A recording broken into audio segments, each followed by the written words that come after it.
We will now continue on with this audio-visual piece and the Supplement A application. This second application is important because it provides us with all the resource information required for a chronic care case in order to determine full financial eligibility. Sections A through F must be completed by or for chronic care applicants, and it must be signed and dated at the end on page 6. Here, put down the full legal name of the person who needs our financial medical assistance. Last name, first name, middle initial, their social security number, and their marital status. The following questions can be answered by checking the yes or no box, whichever one applies. Page 1B. Blind, disabled, or chronically ill. Is the person named in Section A above chronically ill? Some examples of chronically ill would be someone who has been unable to work for at least 12 months because of illness or injury, or having an illness or disabling impairment that has lasted or is expected to last for more than 12 months. Is the person named in Section A above certified blind by the Commission for the Blind and Visually Handicapped? If yes, you must provide proof. If the person named in Section A above is disabled and working, is he or she interested in applying for the Medicaid buy-in program for working people with disabilities? This offers Medicaid coverage to people who are disabled, working, and at least 16 years old, but not yet 65 years old. Page 1C. Is the person named in Section A above living in an adult home or assisted living facility? Please check yes or no. Page 2D.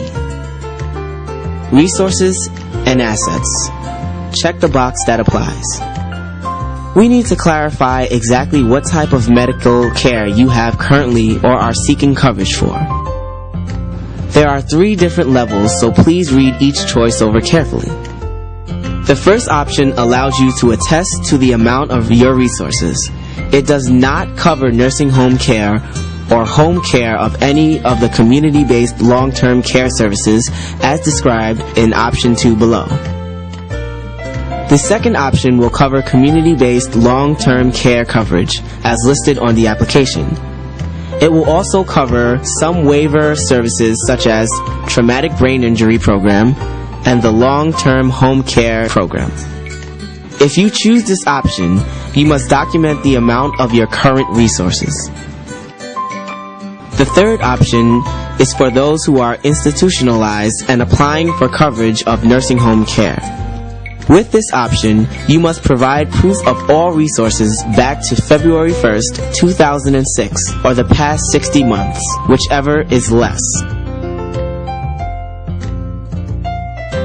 Please list all resources owned by you and or your spouse or parents, including custodial accounts, in the spaces provided at the bottom of page 2, all of page 3, and the top of page 4. If applying for coverage of nursing home care, this list should include any accounts closed since February 1st, 2006, or in the past 60 months, whichever period is shorter. List all the various types of resources owned as shown under the numbers 1 through 9, including the account numbers, the amount, the type of institution, such as a bank, insurance company, etc., closing dates, payout status, etc. You must provide complete information. Please remember that we cannot make a determination of eligibility until we have proof of everything, including your homestead. Keep in mind that some resources may be exempt or the value may be less than the resource limit.